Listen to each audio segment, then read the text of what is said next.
Hey, yo, what up, though? This is Life Coach Wright, and I am the pit master of Wright's Lounge Barbecue PMA. So usually I don't like to talk over a lot of people's food when I'm doing stuff for members. So when I'm doing things at home for my family, I usually do videos showing you some of my techniques and things that I use for my members. So you won't see me using gloves a lot when I'm doing stuff for my family, but when I'm doing stuff for members, you'll know because you'll see the purple gloves. So before we get into this, if you have not heard by now, we are a private membership association that opens our membership every Black History Month and Juneteenth, and which is Black History Month is coming right up pretty soon. And if you don't know, it's a private membership. This is not something you can just walk into and say, hey, let me order this, and that. No, we're a private membership. The only access in is through our membership process. And again, that starts pretty soon. Coming up on that pretty soon, Black History Month. So with that said, usually I'm super busy and I find time one time out of the week to make sure I cook in bulk for my family. So I usually pick a day I want to cook and I'll cook. This week, next week my daughter says she wanted to have more ribs this coming up week. So I usually cook in bulk because if I got members or I'm doing things, I usually don't have time. So I'm going to show you some of my techniques that I use when I'm doing barbecue ribs. And today I have a pack, just open it up a little bit. I usually freeze my ribs for about 20 minutes in the freezer. It just makes it easier for me to get into it, cut it easier without all that craziness. So we got two ribs decently priced. I just picked up yesterday. These are spare ribs, and what I'm gonna do is cut these into St. Louis ribs, which is a very simple process. I know a lot of people already know about it, but for you that don't, this is the beauty of buying these kind of ribs, because you kind of get the bang for your buck. So also too, guys, I purposely pick sometimes, especially when I'm doing food for my family, I pick imperfect meats. A lot of people like to line up for example, here's a rib that we have right here. As you can see, I picked these out yesterday. As you can possibly see, these bones are lined up in a certain kind of way. I did this purposely, but sometimes I usually pick the ones that are imperfect because I know a lot of stores don't have these type of things and they don't have perfect meat. So I always try to do videos to show you just the same way as you'll get different meats from different places. So this is just something that I like to do, just because I know regular people don't pay attention to bones and things like that. But the only reason you pay attention to the straight bone lines is just for a perfect cut. Now, with me and my family, especially with ribs, I take my time with these, cutting these and trimming them. Guys, make sure you got a really good knife, good sharp knife. I have a couple that I use a lot, but for this, we're gonna go ahead. As you can see, it's not as perfect, but it's what it is. So what we're gonna do is cut this down. This is a piece right here, if you can see. Usually it's like right here. This is basically the St. Louis right here, and this is the tip. Now, pause. The tip, you have to cut that off. So with the tip part, I usually go ahead and usually I start from the back so I can see it better from the bones. So I take that and I go right there where the bones are, and I'll make sure I cut, and I just cut a line going all the way down. As you can see, this is a really good knife. Really, really good knife. Let me cut all down a little bit more. Yeah, this thing is knife. Please be careful if you got sharp knives out there, guys. All right, so what I just did, I just cut off the tip part. And this part actually right here, listen, in the Midwest, I'm from Detroit. In the Midwest, man, this is like some of the best. And I was, born in Chicago. This is where I actually first had a good rib tip, was in Chicago when I was a kid. So this is something that they don't really have out here in Rhode Island. So I'm going to be introducing this to a lot of my members coming about the rib tip.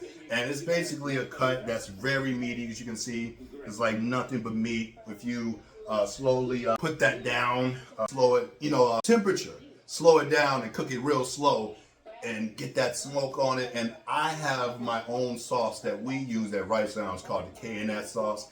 Is named after both of my sons. So there's both of their initials, K&S, not their actual names, but they have it's a sauce that's very real sweet, but also has a hint tone of a tanginess to it, honey kind of base. I ain't gonna tell you everything about it, but that's what we use for the tips right there. And this is our St. Louis cut. Now, I'm still not done with this. A little bit more work we got to do with this, okay? So as you can see, again, this isn't for competition. This is for my family at home. So I still going to cut some pieces off, but I'm not going to be as aggressive as if, you know, I got members and things of the sort that I'm making this for. Like, this is for the family. So what I'm going to do, I'm just going to cut right here. Oops, excuse me, that's a bone actually right there. See that? All right, that's a bone right there. Go ahead and cut that down, square that off. Also, too, there's some spots on here. As you can see, this fat, that fat won't render like that, and it actually like can retain water or moisture inside. So I like to go ahead and just get a nice little cut right off there. Yeah, see, guys, I got into this. I don't know if anybody knows the story about me out here in barbecue. I'm actually out here in Providence, Rhode Island. I'm going to cut this off. Actually, if you can see, I'm going to cut this piece off. It's nothing that you really want to use. Just, you know, I just wanted my scrap thing for my rib tips that I can try and eat. So here is another part right here. There's a flap right here. If you can see, flap that. You don't really need that. I usually cut that off with this wrong knife. How you cut that off again, guys? Please be very careful if you are using sharp knives. You know, I can't stress that enough, especially when you're doing recordings. You know, you can get really sidetracked and boom, finger gone. Motherfuckers don't know what the fuck happened. And how you explain that? Whole career done. All right, so bullshit. You know what I'm saying? But anyway, right here is a part I pulled. Now, some people don't. I don't usually eat people's barbecue who don't pull this back skin off. And this back skin is basically like a barrier to penetrate, well, stop the seasoning from penetrating the meat. So what I like to do is take some paper towel and I take it, and some people use a spoon. I usually can grab it pretty decently. And as you can see, there's a spot right there. Just nothing, but it's just skin. You don't want that on there. At least I don't want. I know some people take a knife and they score it and go about it that way. I don't do that personally myself. So that's just what it is. I think I just realized that I've been doing majority of this talking and I haven't even looked up once, which is so weird because that's how it is when I'm really, y'all got a good shot of my big ass head though. But yeah, I usually go ahead and pull this off. Sometimes it gets a little tough. You know, if you need to, go ahead and use your knife. I have a spoon that I use to clean some of this. You can see. I'll pull that part off. Nothing about this is cleansing, guys. So get your hands dirty. So you see, there's a little fat. I don't know if you can see that. It's like a lot of fat right there. You don't want that shit on there, man. You really don't. Some people leave it on. I leave a little bit of it on just for the, because it's not. I indirect. I don't direct cook, so it's not really gonna get to the heat for it to melt off or burn off or whatever you want to call it. And I usually just go ahead and take a spoon and I get all of that shit off because listen, ribs in itself is already one of those things that you eat and you're like, damn. But you know what? I don't feel, you know, I think everything in moderation. You know, that's why I like doing barbecue the way that I do it, which is a private membership way. And if you don't know what a private membership is basically it's a way to be able to connect with people without having to go through the government for licenses and fees and things like that. So what I do, instead of a public business, I am a private membership. So in order for you to get in, you have to have membership through our process. And we have a very strict process. And also, not everybody gets into Wright's Lounge Barbecue PMA. And that's the beautiful part about choosing to go. I chose this route, actually. I went through the process of business here, starting a business with this in Rhode Island, and I realized very fast that there's just some things in life that you are not meant to do, and that's just okay, you know, and I'm okay with my decision. Just for the fact that with a private membership, you basically control entirely everything. And when I say everything, you control the cook, you control who the members are, you control what the rules are, you control what you offer. There's never any food that's ever left over because all of our members, they know what they're buying. And it also gives me an opportunity to explore and try different recipes and different techniques and things of the sort. So we are, if you haven't heard of us again, like we're in New England, Providence, Rhode Island, which is kind of cool. I'm originally from Detroit. Everybody asks me all the time how I got here, but it's such a crazy story. As the videos and things go on. You'll hear my story, how I got here. And I'm also, I'm a life coach. Been a life coach for 11 years. Actually, 11 years. My anniversary came up this past New Year's, which was awesome. So, been a life coach for 11 years, and we'll get into that too. But for the barbecue, for the ribs, here we go. I'm gonna take this, and I use a binder, which is just some simple mustard binder, nothing crazy. And I'm gonna take just a little bit, not a lot, just a little bit. And you know what, actually? Because I'm so used, like I'm always cooking for members and it just don't feel right. Even when I'm home, I'm like, yo, I gotta put on some gloves, man. I don't know why, because now I get weirded out and I'm almost like, yo, I'm always feeling like I'm making food. Even when I'm making food for family, I'm like, especially this part right here, like now I'm like so used to not getting my hands dirty. Yeah, it's probably even better that way. So for this, I'm gonna go ahead and put these gloves on. Again, a little bit of binder mustard, nothing special. I just wanna get that all in there. Nothing, I don't like a light coat. And what we got right here, guys, I'm gonna go ahead and introduce you guys to this. This is my Daddy Dre's barbecue rub, which will be available at wrightslounge.com. This is my house rub that I use. I love it. My son loved it. It was probably one of the first things, like seasonings, that my son would like it. He's very picky on everything. He's actually going to be the ambassador for Daddy Dre's barbecue because he loves this so much. He puts it on pizza, he puts it on French fries, he puts it on pasta, whatever he can put it on besides barbecue, he would put it on. So I'm excited to bring him on board to be the brand ambassador for Daddy Dre's barbecue rub, which you can go ahead and check it out. It's at wrightseasonings.com and also at wrightslounge.com. You can go ahead and check us out right there. So with my house rub, I go ahead and I put just a little dabber, not a little. This is very much, it's got rosemary. So it's heavily led with rosemary, onion powder, garlic. Let me go ahead and look at these. I'm gonna try to remember the whole damn thing. Let me just tell you. So the main ingredient I use in this is Himalayan pink salt. I chose to go Himalayan pink salt because I never understood table salt, and there's something about it. I just didn't want it to be too salty. So we have our Pitmaster mix, and what's in it is onion powder, garlic, oregano, bay leaf, thyme, sage, parsley, Himalayan salt, celery salt, and black pepper and white pepper. So it's interesting. So like I said, I just put like a little bit on there. I don't put too much when it comes to the ribs because I got my other one that we use. And this is, I can't tell you, this one we will never sell. Excuse me. We will never sell this one. This is our rib rub that we only use for our pork. And let me tell you, this is the one that keeps our members, they always ask like, what is it? And I would just say it's heavily led with red pepper. And that's probably about it. So I go ahead and I like to pack my stuff in there. And I'll go ahead and get those sides as well. I want this to be, again, it's for my wife and the kids and stuff, but I don't shortchange them either when it comes to the flavor and things of the sort. So I'll go ahead and do the same thing on this other side. Like I said, a little bit of mustard. And we're gonna take that mustard, get it all in there real good. Get that over there to the side. Again, Daddy Dre's barbecue rub. It's gonna be on wrightslounge.com and wrightseasonings.com. You can go on there and you're gonna be able to purchase that this spring. And again, this the shit right here. This that shit. I'm telling you, this what it when it adds. It just adds a very what's the word I'm looking for? And it's like what's the word I'm looking for? Just the smell just makes you want to do one of those. So that's why whatever. I'm gonna go ahead and then, like I said, our red one right here, and this is just mainly for color, and also it has, like I said, some red pepper and things of the sort. So let me go ahead. I still got one more to do, so I'm gonna go ahead and get that all good, and I'm going to go ahead and pat that down, that in there, nice and good.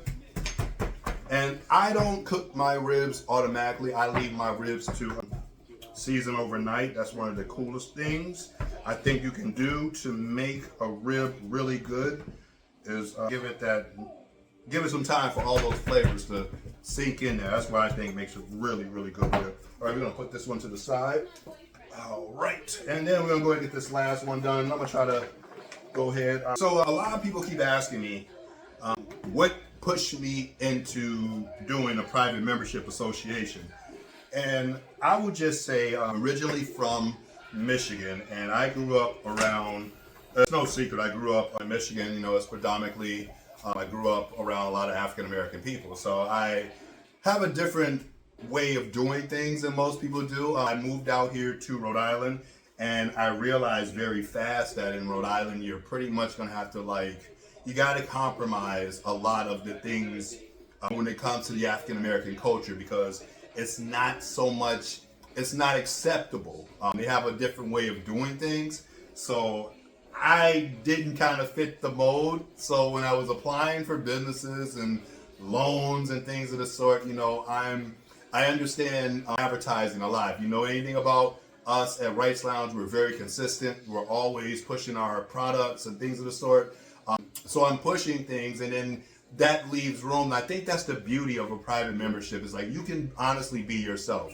Every time we tried to go and apply for things, it was like shut down, shut down, shut down. Or they would do the, hey, so we like what you're doing, but hey, I'm a weed smoker. I'm a life coach, and I like to smoke weed. But at the same time, I have a different relationship with weed than most people have.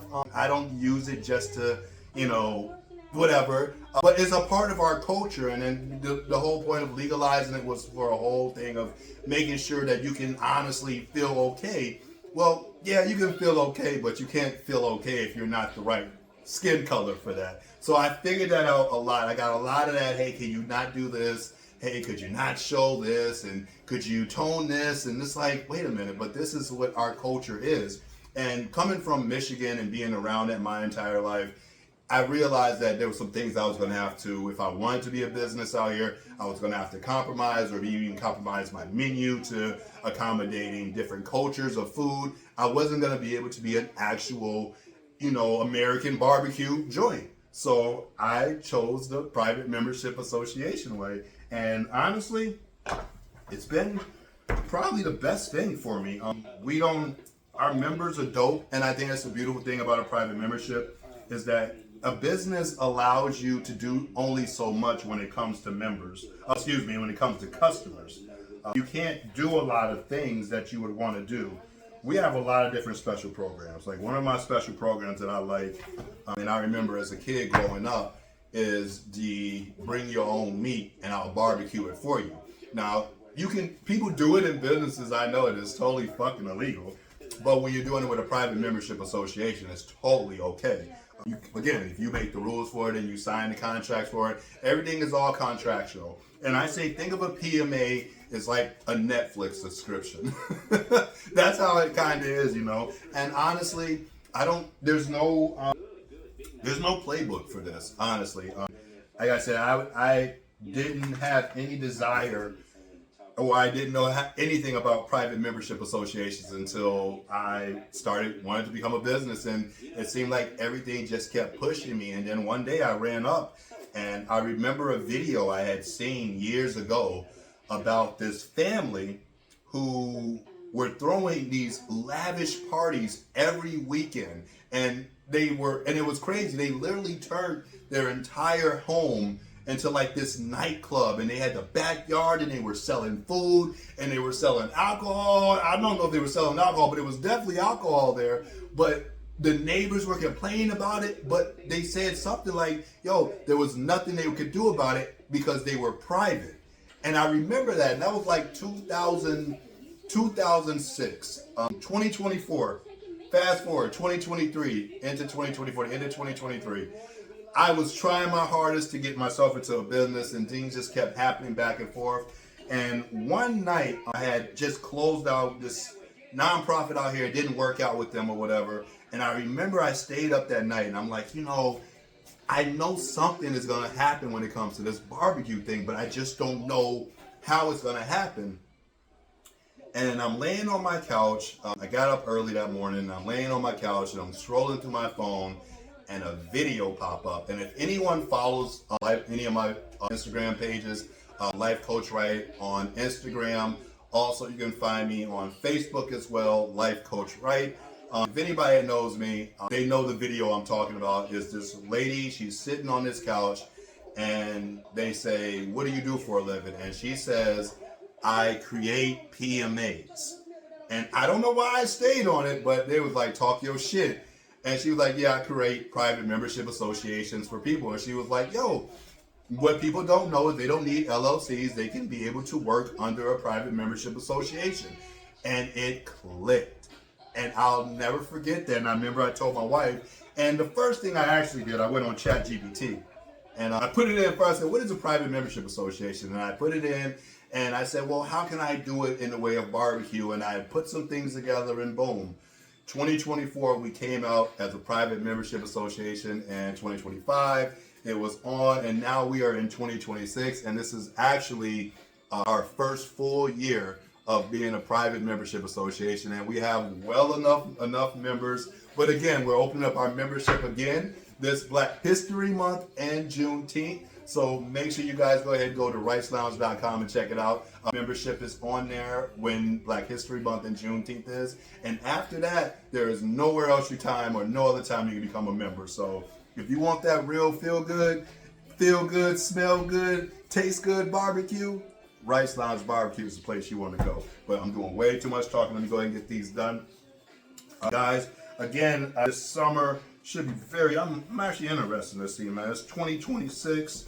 I'm going to also go ahead and lay this out there real quick. Damn, I didn't even do that. And like I said, guys, I haven't said it actually. When you're barbecuing, man, just feel good about what you're doing, man. There's no right way or no wrong way.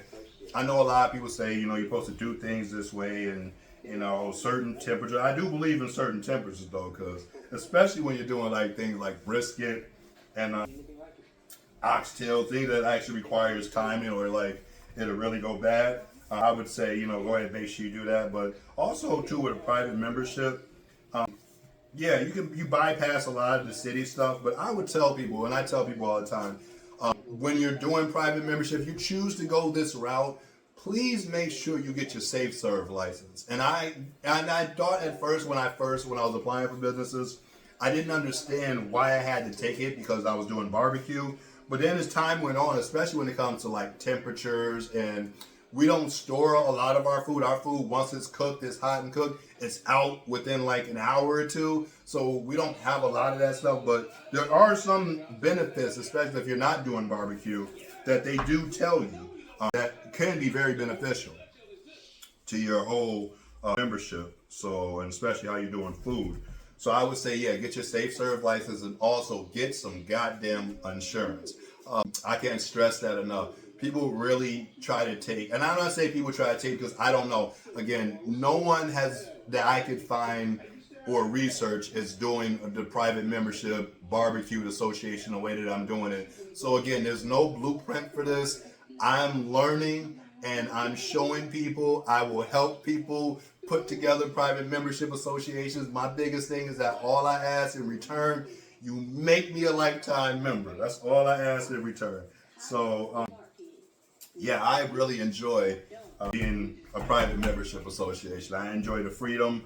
I enjoy the opportunity to be able to actually talk to people, and also the ability to be able to only accept people that understand exactly what we're doing.